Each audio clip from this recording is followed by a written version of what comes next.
Hello student, आप देख रहे हैं यूट्यूब चैनल एफसाइलेंस स्टडी पॉइंट। तो इस चैनल में बीएससी फाइनल के स्टूडेंटों के लिए लीनियर प्रोग्रामिंग बुक में पिछले वीडियो में मैंने सिंप्लेक्स मेथड से क्वेश्चन को सॉल्व करने के लिए बताया था और सिंप्लेक्स मेथड में बिग एम मेथड पिछले वीडियो में समझा रहे थे। तो आज एक फिर बिग एम मेथड का क्वेश्चन लेके चलते हैं।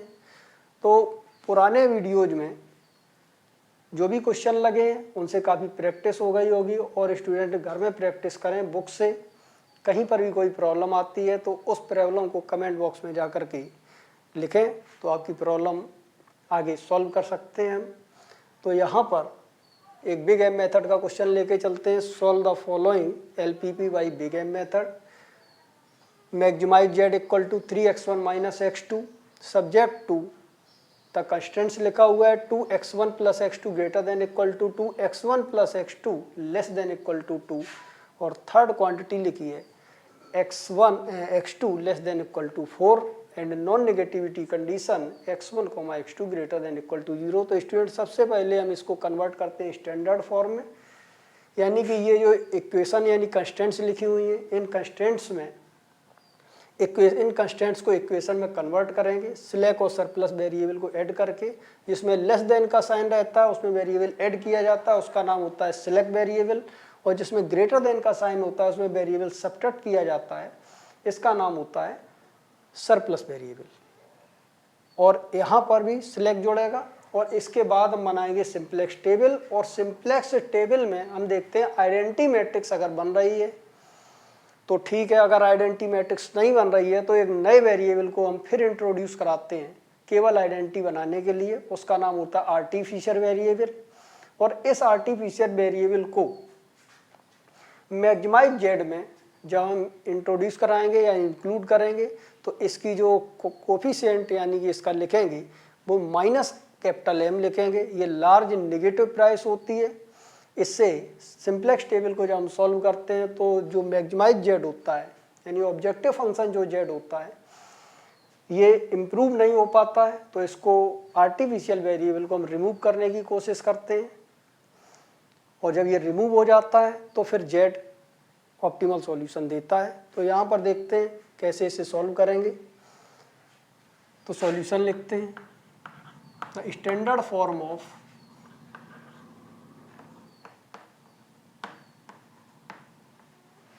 the standard form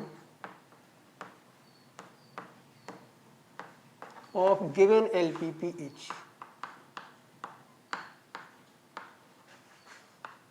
तो इसका जो स्टैंडर्ड फॉर्म है उसको यहाँ पर लिखते हैं, यानी कि ऑब्जेक्टिव फंक्शन हमेशा मैक्सिमाइज में होना चाहिए। तो मैक्सिमाइज में ऑलरेडी लिखा है मैक्सिमाइज इक्वल टू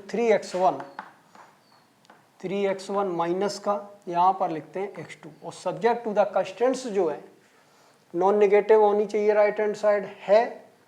तो अब इनको हम इक्वेशन में कन्वर्ट करते हैं यानी 2x1 प्लस x2। तो यानी ये वैल्यू यहाँ पर आ जाएगी 2x1 प्लस का यहाँ पर x2 ग्रेटर देन का साइन है, नया वेरिएबल सब्ट्रैक्ट करेंगे x3 और इक्वल टू में यहाँ पर लिखते हैं 2। इसके बाद x1 प्लस x2 लगाएंगे तो यानी कि यहाँ से वैल्यू आ जाएगी x1 प्लस x2 और लेस का साइन है तो इसमें एक वेरिएबल को हम यहाँ पर ऐड करेंगे, नए वेरिएबल को इसका नाम यहाँ पर x4 रखते हैं और इसका राइट हैंड साइड लिखा है 2 और इसके बाद में यहाँ लिखा है केवल x2। तो x2 लेस देन हटाएंगे तो एक फिर नए वेरिएबल को ऐड करेंगे तो x5 और इसका आंसर यहाँ पर 4 लिखते हैं। इसके बाद स्टूडेंट जितने भी वेरिएबल हैं इन वेरिएबल को यहाँ पर लिखते हैं x1 x2 dot dot dot total variable x5 है, नॉन नेगेटिविटी कंडीशन को सेटिस्फाइड करेंगे। अब यहाँ पर बनाते हैं सिंप्लेक्स टेबल, लेकिन यहाँ पर देख लें मैक्सिमाइज जेड में टोटल वेरिएबल हो तो यहाँ पर 2 वेरिएबल हैं एक्स्ट्रा वाले वेरिएबल और इसमें लिखते हैं स्लैक और सरप्लस को, लेकिन कोफिशिएंट 0 इनका रखेंगे यानी कि मैक्सिमाइज जेड में कोई चेंज भी ना हो और वेरिएबल भी टोटल हो जाए। तो यानी कि x3 और यहाँ पर लिखते हैं 0x4 और इसके बाद में यहाँ पर लिखते हैं 0x5। अब बनाते हैं स्टूडेंट यहाँ पर सिंप्लेक्स टेबल।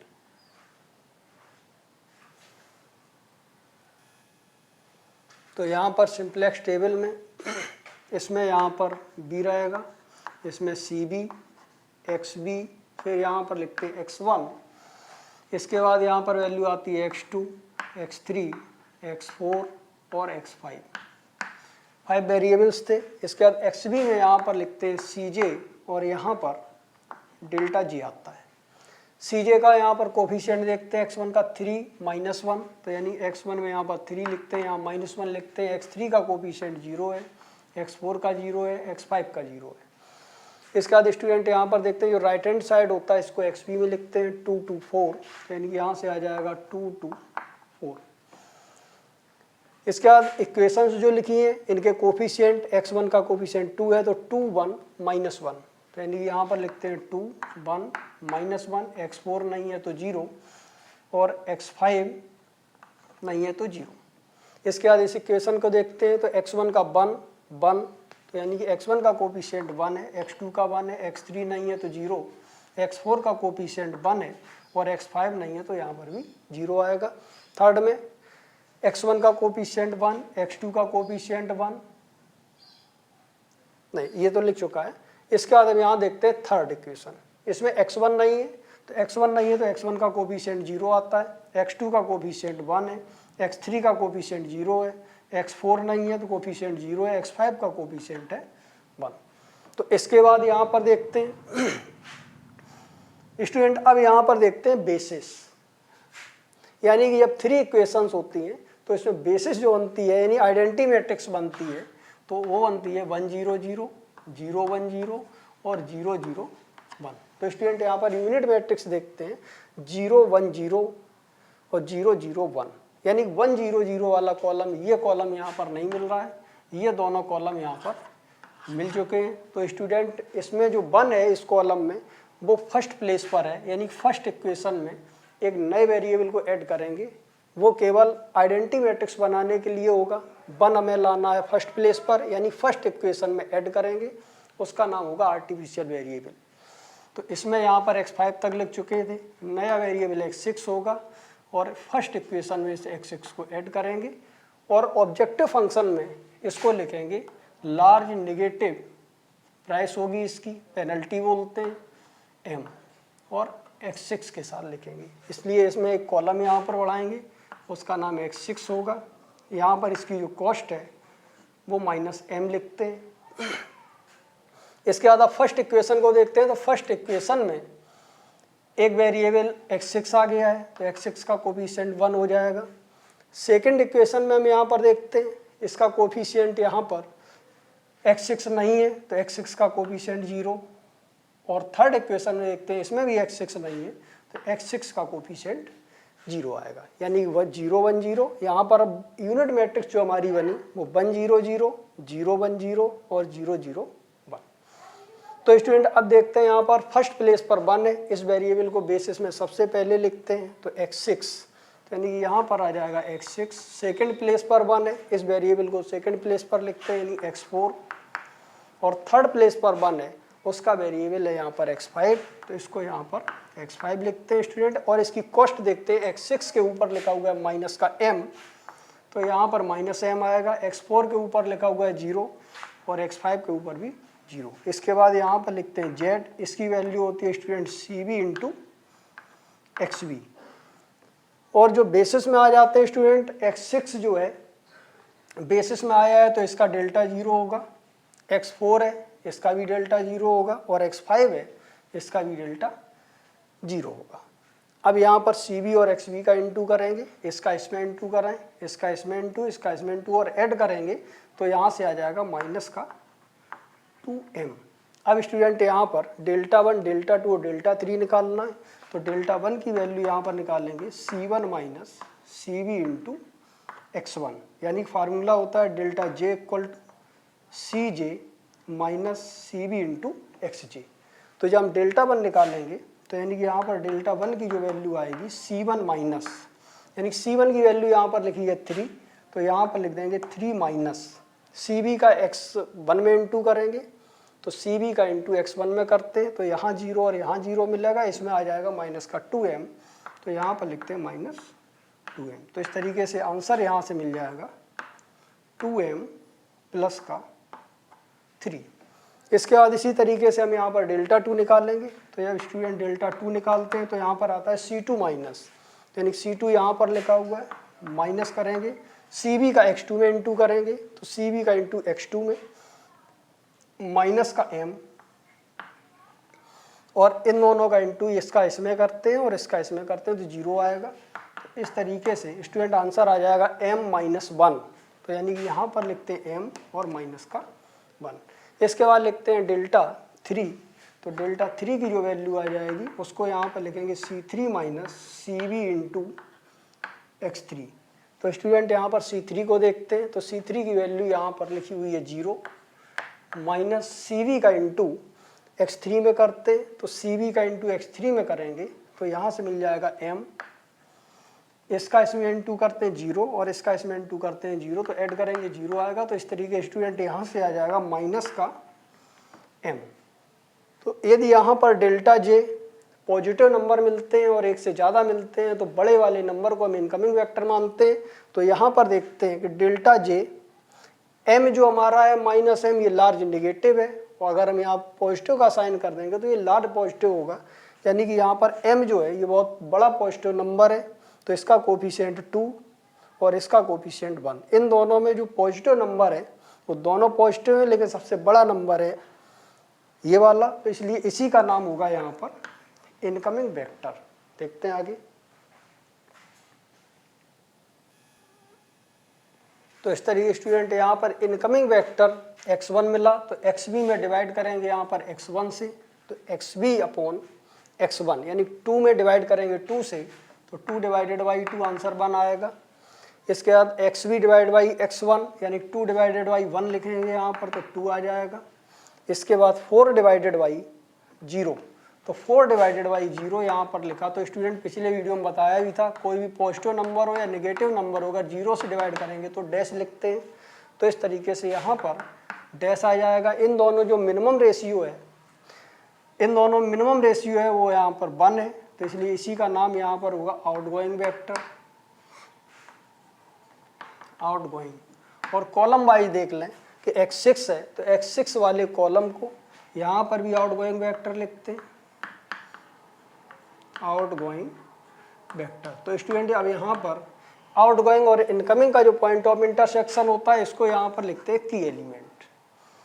अब यहाँ पर नई टेबल जब बनाएंगे तो आर्टिफिशियल वेरिएबल x6 है, यही आउटगोइंग बना, तो इस पूरे कॉलम को यहाँ से हटा देंगे, यानी केवल हमारे पास जो वेरिएबल रहेंगे वो x1 से लेकर x5 तक रहेंगे।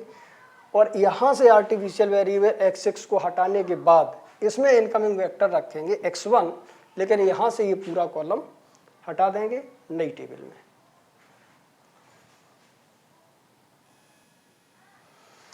तो यहाँ पर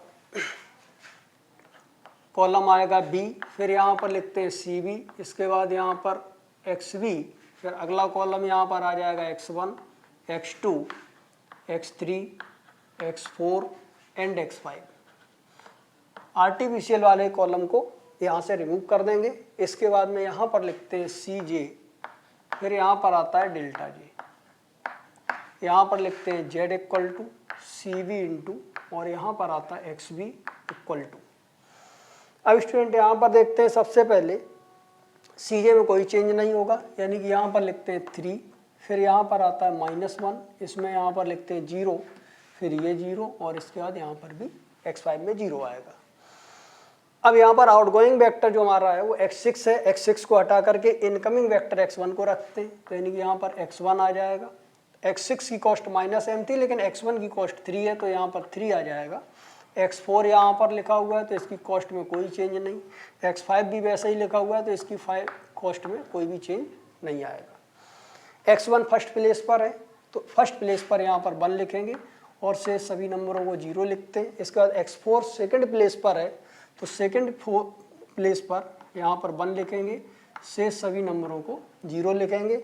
इसके बाद x5 थर्ड नंबर पर है तो थर्ड नंबर पर यहाँ पर 1 लिखेंगे और से सभी नंबरों को 0 लिखेंगे। इसके बाद स्टूडेंट देखते हैं जो की एलिमेंट है ये 2 है, इस रो को इस की एलिमेंट से डिवाइड करेंगे। तो XB में 2 से डिवाइड करते हैं तो 1 आएगा, 2 से 2 में डिवाइड करेंगे 1 आएगा, 1 से 2 से डिवाइड करेंगे तो 1/2 आएगा, -1 को 2 से डिवाइड करेंगे -1/2 आएगा, यहाँ पर 0 और यहाँ पर 0 आएगा। अब स्टूडेंट देखते हैं जो खाली प्लेसेस भरे हुए हैं इनको किस तरीके से भरना है, इनके सामने जो भरा हुआ नंबर है देखते हैं 1/2 -1/2, यानी यहाँ लिखते हैं 1/2 और माइनस का 1/2। दो रो में भरना है तो इसको हम 2 बार लिखते हैं, 1/2 और माइनस का 1/2। इसके बाद देखते हैं स्टूडेंट जो ओल्ड टेबल है इसमें खाली प्लेसेस क्या भरा हुआ है, तो यहाँ देखते हैं XB, यहाँ 2 है, X2 में देखते हैं 1 है, तो 2 1 2 1 0, तो यानी कि यहाँ पर लिखते हैं 2 1 0। थर्ड में देखते हैं, थर्ड रो में यहाँ पर XB में 4 लिखा है, 4 1 4 1 0, तो यानी कि यहाँ पर लिखते हैं 4, यहाँ पर 1 और यहाँ पर 0। और अब स्टूडेंट यहाँ पर देखते हैं कि एलिमेंट जो लिखा हुआ है जब सेकंड रो में भरेंगे तो सेकंड वाले एलिमेंट को इसमें देखते हैं कि एलिमेंट के नीचे जो नंबर है इस नंबर में साइन 1 चेंज करके इनटू कराते हैं, -1 और -1। इसके बाद यहाँ देखते हैं 0 लिखा है तो इसका साइन चेंज करें, -0, कोई इफेक्ट नहीं पड़ेगा, यानी कि 0 का इनटू कराते हैं इसमें, यहाँ पर आ गया। जिस रो में भरना है कि एलिमेंट के सामने उसी एलिमेंट को देखा जाता है और साइन चेंज करके इनटू कराया जाता है। तो अब इसको ऐड करके देखते हैं, जो भी आंसर आएगा यहाँ पर पुटअप किया जाएगा। देखते हैं आगे, तो स्टूडेंट यहाँ से आ जाएगा 1/2 और 1/2, तो यहाँ पर लिखते हैं 1, इसको यहाँ पर लिखते हैं 1/2 और यहाँ पर भी आता है 1/2। इसके बाद यहाँ पर 4 1 और 0, तो यानी कि यहाँ पर लिखते हैं 4, यहाँ पर 1 और यहाँ पर 0। CV का XB में इनटू करते हैं तो यहाँ पर 3 का 1 में इनटू करेंगे 3 आ जाएगा, यहाँ पर इनटू करके ऐड करेंगे तो फिर 3 रहेगा। अब यहाँ पर देखते हैं स्टूडेंट, यहाँ पर Δ2 और Δ3 निकालना है, तो Δ2 की हम वैल्यू निकालेंगे तो Δ2 की वैल्यू हो जाएगी C2 minus CV into X2। Solve करते हैं तो C2 की जगह पर यहाँ लिखा हुआ है -1, -1 में से माइनस करेंगे, CV का X2 में इंटू कराएंगे तो CV ये है, X2 में इंटू कराते हैं तो 3/2 और इसका इसमें इंटू कराएंगे 0, इसका इसमें इंटू कराएंगे 0, तो 3/2 आ जाएगा, तो 3/2 तो सॉल्व करेंगे तो माइनस का 5/2 मिलेगा। तो इस तरीके स्टूडेंट यहाँ पर आता है -5/2। इसके बाद अब यहाँ निकालते हैं Δ3, तो हम Δ3 की वैल्यू निकालेंगे तो यहाँ पर C3 minus CV into X3 लिखेंगे स्टूडेंट। तो C3 की जो वैल्यू है यहाँ पर 0 है, तो 0 में से सब्ट्रैक्ट करेंगे, CV का X3 में इंटू करके CV का X3 में इंटू करते हैं तो इसमें इंटू करेंगे तो माइनस का 3/2 आएगा, -3/2 प्लस, और इसके बाद यहाँ पर 0 का इंटू 1/2 में करेंगे 0, 0 का इंटू 0 में करेंगे तो स्टूडेंट 0 आएगा। तो इस तरीके से आंसर सॉल्व करके आ जाएगा 3/2, तो यानी कि यहाँ पर लिखते हैं 3/2। अब यहाँ पर देखते हैं फिर Δj, फिर पॉजिटिव 1 मिल रहा है, 2 मिलेंगे तो मैक्सिमम डेल्टा देखते हैं, अगर 1 मिलता है तो उसी पॉजिटिव डेल्टा को हम इनकमिंग वेक्टर मान लेते हैं। इसका Δj पॉजिटिव है तो इसी का नाम है इनकमिंग वेक्टर, तो यहाँ लिखते हैं इनकमिंग वेक्टर। तो स्टूडेंट इनकमिंग वेक्टर से अब हम डिवाइड करेंगे, मिनिमम रेशियो निकालते हैं तो XB/X3। जब इनकमिंग मिलेगा तो मिनिमम रेशियो निकालेंगे, इनकमिंग नहीं मिलेगा तो मिनिमम रेशियो नहीं निकालेंगे। तो इस तरीके से XB/X3 करेंगे, तो XB में X3 से डिवाइड करते हैं। तो हमने यहाँ पर पिछले वीडियो में बताया कि अगर कोई नेगेटिव नंबर से पॉजिटिव नंबर को डिवाइड करते हैं, यानी नेगेटिव नंबर में पॉजिटिव से डिवाइड करते हैं तो आंसर हमेशा डैश लिखा जाता है। तो इस तरीके से यहाँ पर XB में X3 से डिवाइड करेंगे तो डैश आएगा, 1 में 1/2 से डिवाइड करेंगे तो यहाँ पर 2 आएगा, और इस तरीके से 0 से डिवाइड करेंगे और 0 किसी भी पॉजिटिव नंबर हो या नेगेटिव नंबर हो, इसको हम 0 से डिवाइड करेंगे तो हमेशा डैश लिखेंगे। तो स्टूडेंट यहाँ पर 0 से डिवाइड करेंगे अगर 4 को तो यानी कि 4/0 आएगा, तो यहाँ पर भी हम डैश लिखेंगे। इसके बाद देखते हैं स्टूडेंट आउटगोइंग वेक्टर, इसमें मिनिमम रेशियो यहाँ पर दिख रहा है 2, तो इसी का नाम है यहाँ पर आउटगोइंग वेक्टर। इसे लिखते हैं X4, तो X4 को आउटगोइंग वेक्टर लिखेंगे, यानी कि यहाँ पर आता है आउटगोइंग वेक्टर।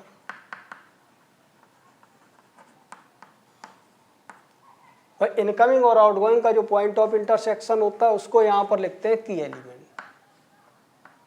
तो अब स्टूडेंट यहाँ पर देखते हैं कि जो हम नई टेबल बनाएंगे उसमें ये जो आउटगोइंग वेक्टर है ये आर्टिफिशियल वेरिएबल नहीं है। अगर आर्टिफिशियल वेरिएबल नहीं होगा तो इसको हम अगली टेबल में बना रहने देंगे, इसको नहीं हटाएंगे। अगर आर्टिफिशियल वेरिएबल रहता है तो ही हटाते हैं। तो देखते हैं नई टेबल।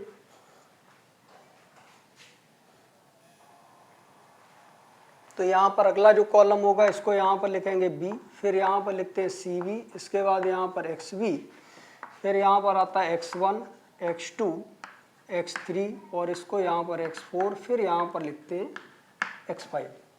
इसके बाद XB में यहाँ पर लिखते हैं CJ और इसके यहाँ पर डेल्टा J लिखते हैं। इसमें यहाँ पर Z लिखते हैं। Z की वैल्यू यहाँ पर आती है CB इंटू XB। अब स्टूडेंट देखते हैं जो आउटगोइंग वेक्टर है उसका नाम x4 है। x4 को हटाएंगे और इनकमिंग वेक्टर जो लिखा है x3 इसको यहाँ पर रखेंगे। तो यानी कि यहाँ पर लिखते हैं x3 और x3 की कॉस्ट जो है वो 0 लिखी हुई है तो इसलिए यहाँ पर 0 लिखते हैं। यहाँ पर x1 पहले से लिखा हुआ है, इसमें कोई चेंज नहीं तो इसकी कॉस्ट में भी कोई चेंज नहीं होगा। यहाँ पर x5 लिखा हुआ है तो पहले से और x5 की कॉस्ट में भी कोई चेंज नहीं। अब x1 फर्स्ट प्लेस पर बेसिस में आया तो x1 में फर्स्ट प्लेस पर 1 लिखेंगे और शेष सभी नंबरों को यहाँ पर 0 लिखते हैं। x3 सेकंड प्लेस पर आया है तो x3 में सेकंड प्लेस पर 1 और शेष सभी नंबरों को 0 लिखते हैं। इसके बाद x5 थर्ड प्लेस पर है तो थर्ड प्लेस पर 1 लिखेंगे, शेष सभी नंबरों को 0 लिखेंगे। इसके बाद आप देखते हैं स्टूडेंट की एलिमेंट से इस थर्ड रो को डिवाइड करते हैं। तो 1/2 से डिवाइड करेंगे, XB में यहाँ 2 आ जाएगा, यहाँ पर 1/2 से डिवाइड करेंगे तो 0 आ जाएगा। इसमें 1/2 से डिवाइड करेंगे x2 में तो 1 आ जाएगा। 1/2 से 1/2 डिवाइड करेंगे 1 आएगा और 1 में 1/2 से डिवाइड करेंगे तो 2 आएगा और यहाँ पर 0 आएगा। तो अब स्टूडेंट यहाँ पर देखते हैं ये खाली प्लेसेस जो हैं इनको भरना है। तो खाली प्लेसेस सामने जो नंबर भरा हुआ है वो 2, 1 और 2। तो यानी कि यहाँ पर लिखते हैं 2, 1 और 2। 2 जगह भरना है इसलिए इसको 2 बार लिखते हैं 2, 1 और 2। अब देखते हैं स्टूडेंट जो पुरानी टेबल है, ओल्ड टेबल है, इसमें XB में, x2 में और x4 में क्या लिखा है। तो XB में यहाँ पर 1 है, x2 में 1/2 है तो 1, 1/2 और 0। तो यहाँ पर लिखते हैं 1, 1/2 और 0। इसी तरीके से थर्ड रो में देखते हैं तो यहाँ पर 4 है, 4, 1, 4, 1 और 0। यानी यहाँ पर लिखते हैं 4, 1 और 0।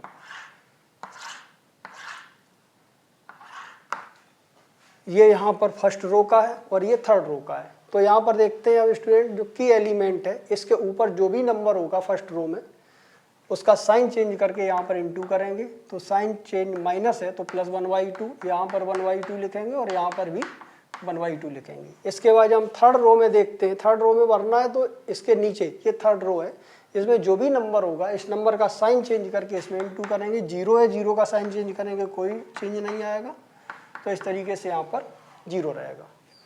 सॉल्व करते हैं तो यहाँ पर आ जाएगा 2, यहाँ से आ जाएगा 1 और इसके बाद स्टूडेंट यहाँ पर आ जाएगा 1। इसको सॉल्व करते हैं तो यहाँ पर आ जाएगा 4, यहाँ से आ जाएगा 1 और यहाँ पर आ जाएगा 0। तो 2, 1, 1। तो यानी कि यहाँ पर लिखते हैं 2, 1 और 1। यहाँ पर आता है 4, 1, 0। तो यहाँ से मिल जाएगा 4, इसको 1 और यहाँ पर 0। स्टूडेंट CB इंटू XB निकालते हैं तो यहाँ पर इसका इसमें इंटू करेंगे 6 आएगा, इसका इसमें इंटू करेंगे 0 और 0। तो सभी को ऐड करते हैं तो आंसर आ जाएगा 6। इसका डेल्टा 2 और डेल्टा 4 को निकालना है। तो यहाँ पर डेल्टा 2 की जो वैल्यू है वो यहाँ पर लिखते हैं C2 minus CB into X2। तो C2 की जगह पर यहाँ पर लिखा हुआ है, CJ में कोई चेंज नहीं होगा यानी कि यहाँ पर 3 लिखा है, यहाँ पर -1 है, यहाँ 0 और यहाँ पर 0। तो C2 लिखा हुआ है, C2 के ऊपर लिखा है माइनस का 1 तो -1 माइनस CB का X2 में इंटू करते तो यहाँ पर CB और X2 इसका इसमें 0, इसका इसमें इंटू करेंगे 0 और इसका इसमें इंटू करेंगे तो 3 आएगा। तो इस तरीके स्टूडेंट इसको सॉल्व करते हैं तो -4 आएगा, यहाँ पर लिखा। इसके बाद लिखते हैं डेल्टा 3 की वैल्यू, यहाँ पर डेल्टा 4 की वैल्यू। तो डेल्टा 4 की वैल्यू स्टूडेंट यहाँ पर आ जाएगी C4 minus CB into x4। तो C4 की जगह पर लिखा हुआ है यहाँ पर 0 माइनस CV का इंटू x4 में करेंगे, तो CV का इंटू x4 में जब करते हैं तो यहाँ से आ जाएगा 3, और ये दोनों नंबर 0 का 2 में इंटू 0, 0 का 0 में इंटू 0, यानी कि 3 का इंटू 1 में करेंगे तो 3 आएगा। तो इस तरीके से यहाँ पर आ जाएगा माइनस का 3। अब स्टूडेंट यहाँ पर देखते हैं कि सभी डेल्टा बेसिस वाले x1, x3, x5, x1, x3 और x5 के डेल्टा 0 हैं। इसके अलावा जो नॉन बेसिस वाले हैं उनके डेल्टा सभी नेगेटिव है। अगर ऐसी कंडीशन मिलती है all delta J less than equal to 0, तो बेसिक फ्यूल सॉल्यूशन होता है ऑप्टिमल। अब यहाँ पर मिनिमम रेशियो वाला कॉलम नहीं बनाएंगे क्योंकि इनकमिंग वेक्टर नहीं मिलता है, इनकमिंग वेक्टर मिलता है डेल्टा जे पॉजिटिव में मैक्सिमम हो। तो इस तरीके से कोई पॉजिटिव नहीं है, तो यहाँ पर ऑप्टिमल के लिए ऑब्जेक्टिव फंक्शन में मैक्सिमाइज लिखते हैं और देखते हैं आगे।